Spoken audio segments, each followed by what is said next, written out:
Hello students, कैसे आप लोग।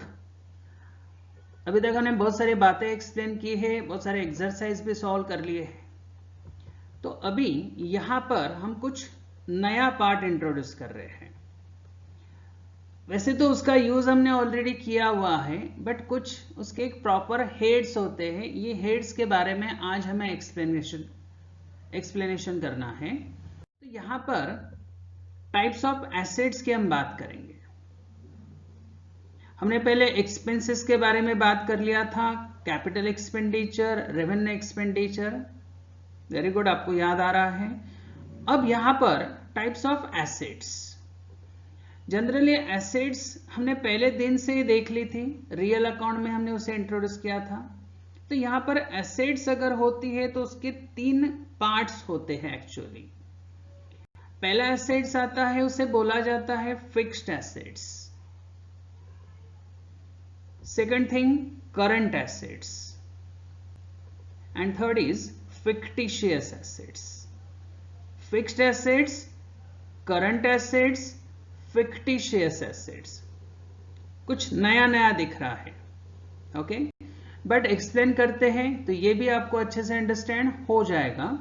एक एक पार्ट हम एक्सप्लेन करते हैं। सबसे पहले टाइप्स ऑफ एसेट्स में पहला लेते हैं हम फिक्स्ड एसेट्स। फिक्स्ड एसेट्स को और एक नाम यहां पर आ गया, नॉन करंट एसेट। जो करंट एसेट्स नहीं है उसे फिक्स्ड एसेट्स या फिर नॉन करंट एसेट्स बोला जाता है। अब फिक्स्ड एसेट्स मतलब कौन सा? The assets which give long term benefit to the business are known as fixed assets. ऐसा एसेट जिसे आप एक तो कंस्ट्रक्ट करेंगे या फिर परचेस करेंगे, तो उस एसेट का बेनिफिट बिजनेस के लिए कैसा होगा? लॉन्ग टर्म के लिए। तो इस एसेट्स को बोला जाता है fixed asset. The asset which give long term benefit. हमने कैपिटल एक्सपेंडिचर के बारे में एक्सप्लेनेशन किया था, वहां पर भी तो ऐसे ही कुछ था। उसका पेमेंट आप एक बार करने वाले थे, बट उसका बेनिफिट कैसा था? लॉन्ग टर्म के लिए। वही कैपिटल एक्सपेंडिचर मतलब ही क्या हो जाएगा आपका? Fixed assets. तो यहां पर फिक्स्ड एसेट्स में दो पार्ट्स होते हैं। पहला होता है टेंजिबल और दूसरा आता है इनटेंजिबल। ये भी हमने पहले देखा हुआ है, टेंजिबल, इनटेंजिबल। अब इसमें आता क्या है? लैंड एंड बिल्डिंग, जिसे हम देख सकते हैं, machinery, furniture and fixture, motor car, computer, live stock. अब बहुत सारे कंटेंट्स हमने ऑलरेडी फर्स्ट डे ही एक्सप्लेन कर लिए थे। जब हमने रियल, पर्सनल, नॉमिनल का एक्सप्लेनेशन किया था तभी हमने रियल में ये सारे एसेट्स ऑलरेडी देख ली है। बट उस एसेट्स को बोला जाता है फिक्स्ड एसेट। बट कौन सी? Tangible fixed asset. So intangible कौन सा आएगा फिर? ये भी हमारा हो चुका है, गुडविल, पेटेंट्स, कॉपीराइट्स, ट्रेडमार्क है। ये सारी एसेट्स मतलब कौन सी होगी आपकी? फिक्स्ड एसेट, मतलब tangible and intangible. Fixed assets को सेकंड नेम हमने देख लिया, नॉन करंट एसेट। इन एसेट्स को आप एक बार परचेस करेंगे, बट उसका बेनिफिट कैसा रहेगा? लॉन्ग टर्म के लिए।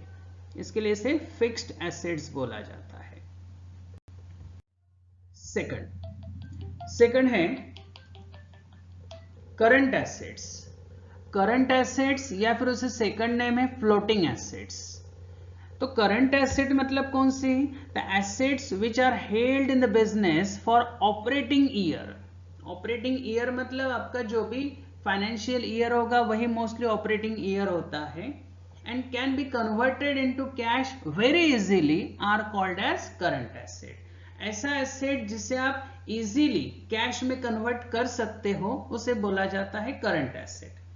जैसे कि बिल्डिंग हमने एक बार परचेस किया, उसे तुरंत उस ईयर में ही कैश में कन्वर्ट नहीं करेंगे, मतलब उसे तुरंत सेल आउट नहीं कर देंगे, क्योंकि उसे आप यूज कर रहे हो लॉन्ग टर्म के लिए। बट ऐसा एसेट जिसे आप शॉर्ट टर्म में कैश में कन्वर्ट करते हो, उस एसेट्स को बोला जाता है करंट एसेट।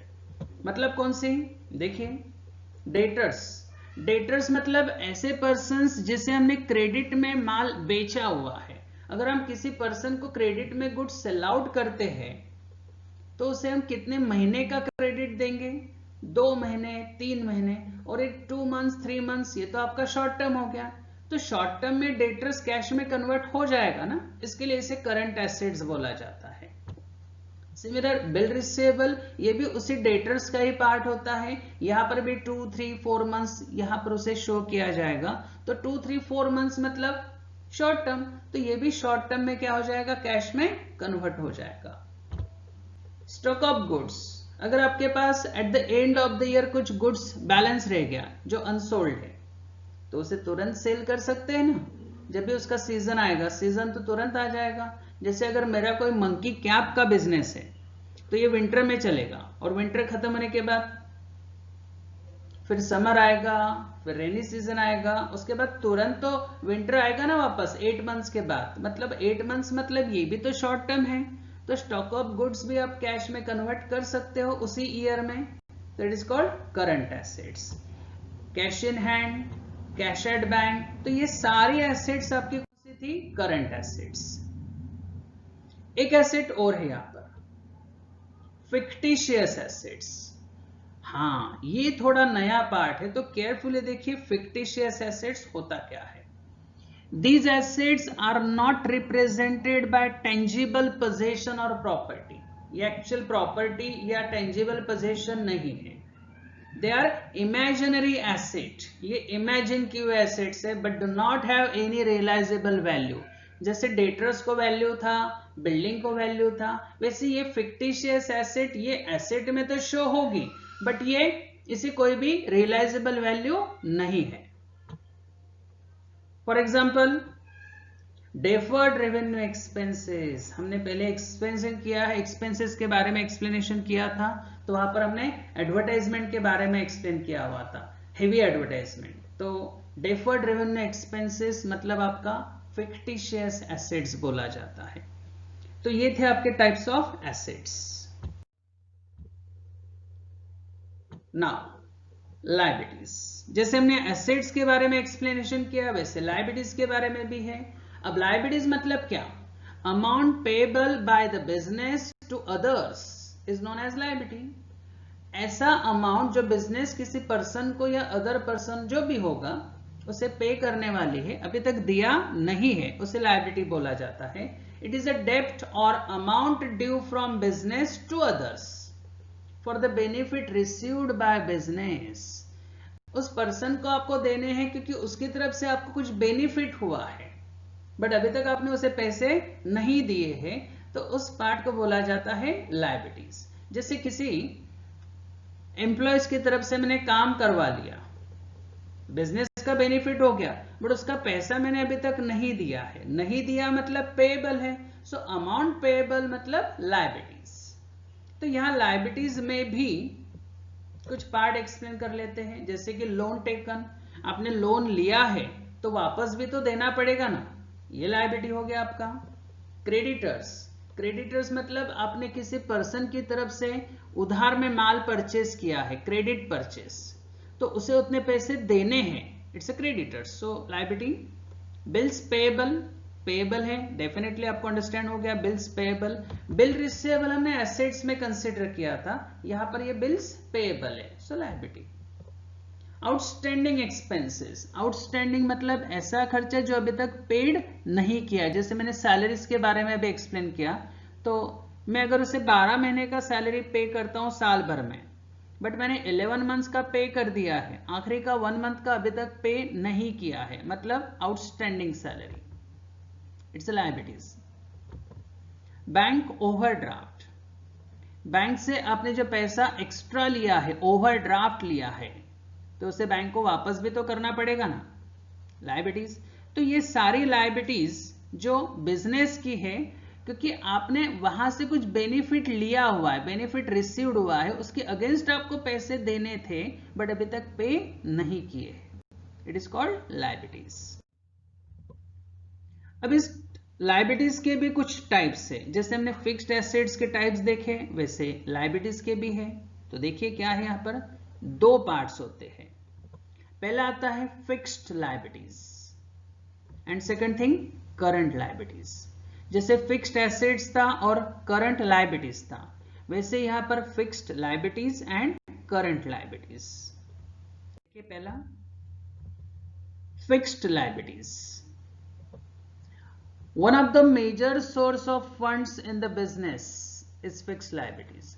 अब फिक्स्ड लायबिलिटीज मतलब ये बिजनेस के लिए जो फंड्स की जरूरत होती है, जैसे कि बिजनेस में कैपिटल लाया जाएगा तो उसे वापस कब करेंगे, लॉन्ग टर्म में। ऐसा लायबिलिटी जो लॉन्ग टर्म में पे होने वाला है उस लायबिलिटीज को बोला जाता है फिक्स्ड लायबिलिटीज। ये मेजर सोर्स होता है बिजनेस ऑपरेटिंग के लिए, जो फंड्स की जरूरत होती है तो ये मेजर सोर्स है। जैसे कि it may be in the form of capital, secured loans, long term loans from bank and from financial institution. जैसे कहीं से आपने लोन लिया है तो उसे आप लॉन्ग टर्म में पे करने वाले हो, एक तो सिक्योर्ड हो सकता है, बैंक से भी ले सकते हैं, कोई अगर फाइनेंशियल इंस्टीट्यूशन जैसे प्राइवेट भी लोन प्रोवाइड करने वाले होते हैं वहां से भी आप ले सकते हो। So mainly capital and loans ये आपका फिक्स्ड लायबिलिटीज में कंसिडर होता है। Second thing current liabilities. Current liabilities मतलब जैसे हमने करंट एसेट्स देखा था जिससे हमने शॉर्ट टर्म में कैश में कन्वर्ट किया था, वैसे करंट लायबिलिटीज रहेगा। Short term liabilities payable within a year are called current liabilities. ऐसा लायबिलिटीज जो आप शॉर्ट टर्म में पे करने वाले हो उन लायबिलिटीज को बोला जाता है current liabilities. Current liabilities arises in the regular current operation of the business. These liabilities are not normally secured. Fixed liabilities secured हो सकती है but current liabilities normally secured नहीं होती है। तो ये करंट ऑपरेशन से रिलेटेड रहेगा, मतलब करंट ईयर से रिलेटेड रहेगा, जैसे कि क्रेडिटर्स, बिल्स पेएबल। अभी हमने कुछ लायबिलिटीज के पार्ट्स देखे थे इसके पहले, loan, capital, creditors, bills payable. तो कैपिटल तो फिक्स लायबिलिटीज में चला गया, लोन भी फिक्स लायबिलिटीज में चला गया, तो यहां पर क्या बचा, क्रेडिटर्स, बिल्स पेएबल। तो क्रेडिटर्स मतलब सप्लायर जो आपको 2 मंथ्स 3 मंथ्स का क्रेडिट प्रोवाइड करेगा, उस ड्यूरेशन में आपको उसे पैसे वापस करने रहेंगे या फिर उसका पेमेंट करना रहेगा। So creditors and bills payable. तो fixed liabilities and second thing current liabilities. और एक लायबिलिटीज होता है कॉन्टिंजेंट लायबिलिटीज। ये थोड़ा केयरफुली देखिए, नया पार्ट आ गया वापस। A liability which may arise in future depends on happening or non-happening of certain event is called as contingent liability. ऐसा लायबिलिटी जो फ्यूचर के ऊपर डिपेंड रहेगा, फ्यूचर में क्रिएट होगा या नहीं भी होगा, डिपेंड्स, ऐसी लायबिलिटीज को कॉन्टिंजेंट लायबिलिटी बोला जाता है। जैसे अगर कोई एक एम्प्लॉय है जिसका कोई एक्सीडेंट हो गया था जब वो काम कर रहा था, तो उसने कोर्ट में केस फाइल किया कॉम्पेंसेशन के लिए। तो जब तक कोर्ट का डिसीजन नहीं आएगा, डिसीजन तो फ्यूचर में आएगा, तो जब तक कोर्ट का डिसीजन नहीं आएगा तब तक उसे कॉम्पेंसेशन नहीं दिया जाएगा। हाँ, अगर कोर्ट ने डिसीजन दिया कि उसे कॉम्पेंसेशन पेड करो तो हमें देना पड़ेगा, और पेड ना करो ऐसा डिसीजन आ गया तो नहीं देना पड़ेगा। तो डिपेंड्स ना, उस इवेंट के ऊपर डिपेंड रहेगा जो फ्यूचर में होने वाला है। तो ऐसी लायबिलिटीज को बोला जाता है कॉन्टिंजेंट लायबिलिटी।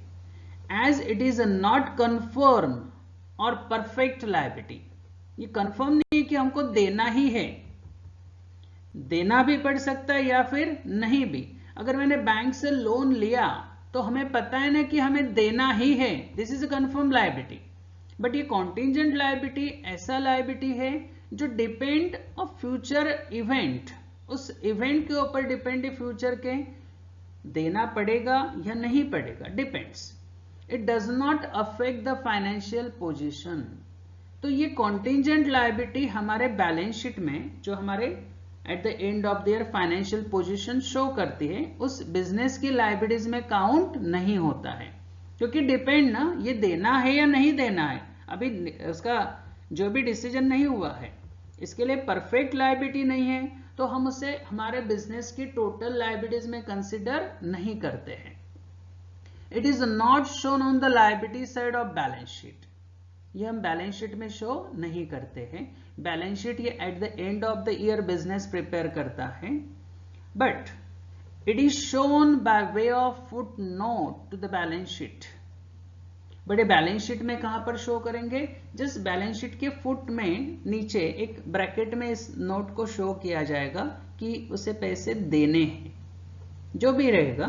जैसे कि यहां पर दिया है, a worker makes a claim for compensation ₹5,000 against the business and the decision is pending in the court. अभी तक उसका डिसीजन नहीं हुआ है। जब तक कोर्ट डिसीजन नहीं देगा तब तक ये बैलेंस शीट में नीचे एज अ नोट फॉर्म में लिखा रहेगा, बट ये अमाउंट जो 5,000 है ये आपके बैलेंस शीट की टोटल में काउंट नहीं होगी। तो जस्ट ये इंफॉर्मेशन फॉर्म में शो किया जाता है। ये डिपेंड्स कि कोर्ट का डिसीजन किस तरह से आता है। कोर्ट ने बोला उसे 3,000 दो तो हम 3,000 देंगे, कोर्ट ने बोला उसे 8,000 दो तो हम 8,000 देंगे। तो ये 5,000 लायबिलिटीज बढ़ भी सकती है या फिर कम भी हो सकती है, कि ऐसा भी होगा कि कोर्ट ने बोला कि उसे कोई कॉम्पेंसेशन देने की जरूरत ही नहीं है तो हम उसे नहीं देंगे। तो ये डिसीजन कब होगा, फ्यूचर में होगा, बट कब होगा ये डिपेंड्स उस कोर्ट के डिसीजन के ऊपर डिपेंड है कि ये 5,000 हमें देने हैं या नहीं देने हैं। इसके लिए इस लायबिलिटी को बोला जाता है कॉन्टिंजेंट लायबिलिटी। ठीक, ओके। नेट वर्थ या फिर उसे ओनर्स इक्विटी या फिर उसे कैपिटल, 3 वर्ड है। कैपिटल तो हमारा फैमिलियर हो गया है, तो कैपिटल को ही ओनर्स इक्विटी या फिर उसे ही नेट वर्थ बोला जाता है। तो यहां पर हमें कुछ अभी नया अंडरस्टैंड करना है। The amount of funds provided by proprietor, proprietor मतलब बिजनेस का owner, in the business is called capital. Business का ओनर बिजनेस में जो फंड लाता है उसे बोला जाता है capital. as well as the excess of assets over liabilities of a business is also known as capital। अगर बिजनेस की एसेट्स लायबिलिटीज से ज्यादा है तो उसे भी तो कैपिटल बोला जाएगा, या फिर उसे बोला जाता है net worth. Net worth includes capital and reserve. Net worth में 2 पार्ट्स इंट्रोड्यूस होते हैं, कैपिटल एंड रिजर्व। रिजर्व मतलब बिजनेस में हर साल जो प्रॉफिट होगा उस प्रॉफिट को आप ओनर में डिस्ट्रीब्यूट कर देते हो, बट बिजनेस क्या करता है कि पूरा प्रॉफिट ओनर को ना देते हुए कुछ प्रॉफिट अलग से निकाल के रख देता है। It is called reserve. जैसे बिजनेस में अगर 1 लाख प्रॉफिट हुआ और बिजनेस ने क्या किया, उसमें से 70,000 ओनर को डिस्ट्रीब्यूट कर दिया और 30,000 अभी डिस्ट्रीब्यूट नहीं किया है, साइड में निकाल के रख दिया है, so reserve. So capital and reserve इन दोनों का टोटल मतलब नेटवर्थ होता है। Capital can be in the form of cash और इन काइंड। कैपिटल एक तो कैश फॉर्म में ला सकता है या फिर कुछ जैसे बिल्डिंग लाया, फर्नीचर लाया, ऐसा भी हो सकता है। हमने हमारे ट्रांजैक्शन में ऑलरेडी देखा हुआ है। एक इक्वेशन है यहां पर, net worth is equal to owners equity is equal to capital. Net worth is equal to owners equity is equal to capital. ये तीनों के अलग अलग नाम हो गए। तो यहां पे हमें 2 इक्वेशन एक्सप्लेन करने हैं। So equation number 1 and equation number 2। Carefully देखिए। पहला equation, capital is equal to assets minus liabilities. अब ये हमें अंडरस्टैंड करना है आगे के कुछ लेक्चर्स में, तो थोड़ा केयरफुली उसे समझिए क्या हो रहा है यहां पर। Capital is equal to assets minus liabilities, या फिर उसका सेकंड इक्वेशन हो सकता है capital plus liabilities is equal to assets. Formula है ये। कैपिटल मतलब एसेट माइनस लायबिलिटीज, या फिर capital plus liabilities is equal to assets. ये दोनों इक्वेशन हमें आगे काम में आने वाले हैं, तो इसके कुछ छोटे छोटे एग्जाम्पल है। देखिए पहला, if the capital of business is ₹4 lakhs and creditors rupees 2 lakhs। अब क्रेडिटर्स मतलब बिजनेस की लायबिलिटी, अभी हमने एक्सप्लेन किया है कि लायबिलिटीज में क्रेडिटर्स आया था। फाइंड आउट एसेट्स, एसेट्स मतलब total equity, assets find out करना है, सिंपल। तो हमने अभी दो इक्वेशन देखे थे, पहला था capital is equal to asset minus liabilities और दूसरा है capital plus liabilities is equal to assets. तो यहां पर हमें फाइंड आउट क्या करना है, एसेट्स। तो हमारे लिए कौन सा इक्वेशन इंपॉर्टेंट है, ये सेकंड वाला, जहां पे एसेट्स हमें फाइंड आउट करनी है। तो इस क्वेश्चन में हमारे पास अवेलेबल क्या है, कैपिटल है 4 lakhs, क्रेडिटर्स मतलब हमारा लायबिलिटीज है 2 lakhs। तो इन दोनों को प्लस कर दे तो हमें अवेलेबल क्या हो जाएगा, assets. So capital plus liabilities is equal to assets 6 lakhs। Clear. Second, if the total assets are rupees 1,50,000 and outside liabilities rupees 50,000, outside liabilities मतलब कैपिटल के अलावा बिजनेस में जो लायबिलिटीज होती है उसे आउटसाइड लायबिलिटीज बोला जाता है। फाइंड आउट ओनर्स इक्विटी या फिर उसे कैपिटल भी बोला जाएगा। ऊपर हमने दो इक्वेशन देखे थे, capital is equal to asset minus liabilities और दूसरा था capital plus liabilities is equal to assets. अब हमें फाइंड आउट क्या करना है, कैपिटल। तो हमारे लिए पहला इक्वेशन इंपॉर्टेंट है, so capital is equal to asset minus liabilities. आपके पास एसेट्स है 1,50,000, लायबिलिटीज है 50,000। तो इस 1,50,000 में से ये 50,000 अगर माइनस कर दे तो रिमेनिंग कितना, 1 lakh। इट्स कैपिटल जो हमें फाइंड आउट करना था। तो ऊपर एसेट्स फाइंड आउट करना था और यहां पे कैपिटल फाइंड आउट करना था, दोनों इक्वेशन का यूज हमने कर लिया। और एक क्वेश्चन देख लेते हैं, if total assets are rupees 5 lakhs, current liabilities rupees 2 lakhs। वापस से यहां पर बोला है कि फाइंड आउट ओनर्स इक्विटी और कैपिटल। कौन सा इक्वेशन लेंगे, फर्स्ट है सेकंड, गुड फर्स्ट। तो यहां पर capital is equal to assets minus liabilities, ये हमें इक्वेशन रिक्वायर्ड रहेगा।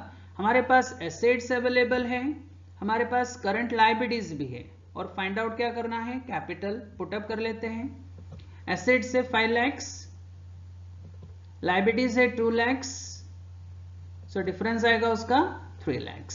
सो asset minus liabilities is equal to 3 lakhs। तो ये दो इक्वेशन थे जिसके हमने छोटे छोटे 3 एग्जाम्पल देख लिए हैं। कैपिटल फाइंड आउट करना है या एसेट्स फाइंड आउट करना, उसके ऊपर डिपेंड है आपको कौन सा इक्वेशन यूज करना रहेगा। अकाउंटिंग ईयर, बिजनेस जो अकाउंटिंग ईयर फॉलो करता है उसके बारे में यहां पे कुछ एक्सप्लेनेशन करते हैं। It is the period of 12 months, ये जो आपका अकाउंटिंग ईयर रहेगा उसके बारे में है। It is the period of 12 months for which accounts are maintain and close by the proprietor. Business जो अकाउंट्स मेंटेन करता है और बिजनेस जो भी अकाउंट्स ओपन करेगा उसे क्लोज भी तो करेगा ना। तो जब उसका 12 months कंप्लीट हो जाएगा तो 12 months कौन सा, हाँ, तो यहां पर प्रोप्राइटर अलग अलग फॉलो करता है। जैसे कि अर्लियर द प्रोप्राइटर्स मतलब पहले प्रोप्राइटर अलग अलग अकाउंटिंग ईयर फॉलो करते थे, जैसे calendar year January to December, financial year और any other year as per tradition. पहले दिवाली में भी नया साल चालू होता था,